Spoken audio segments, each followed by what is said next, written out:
हुती येमेनच्या अल्पसंख्याक शिया जैदी समुदायाची सशस्त्र संघटना आहे।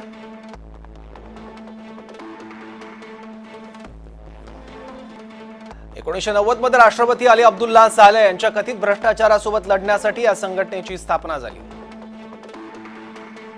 या मोहिमेचा संस्थापक हुसैन अल हुतीच्या नावावरून संघटनेला नाव देण्यात आलं।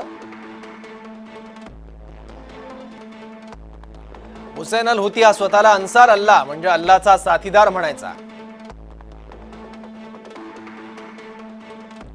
2003 मध्ये अमेरिकेने इराकवर हल्ला केल्यानंतर हुती बंडखोरांनी शस्त्र उपसले।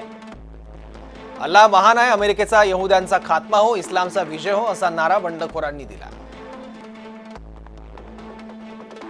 हमास हिजबुल्लाह सोबत मिळून इस्रायल अमेरिकेविरोधात इराणच्या नेतृत्वात संघर्ष करण्याचा निर्धार हुती बंडखोरांनी केला। इस्लामच्या कथित शत्रूंविरोधात बंडखोर हिंसक संघर्ष ते करतायत।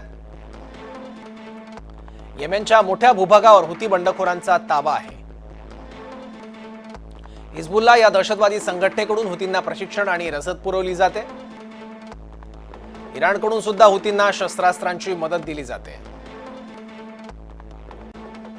हुती बंडखोरांकडून युद्धात लहान मुलांचाही वापर केला जातो। 1500 मुलं यामध्ये मृत्युमुखी पडली होती। लाल समुद्रातल्या अनेक दहशतवादी कारवाया हुतींच्या नेतृत्वात केल्या जातात।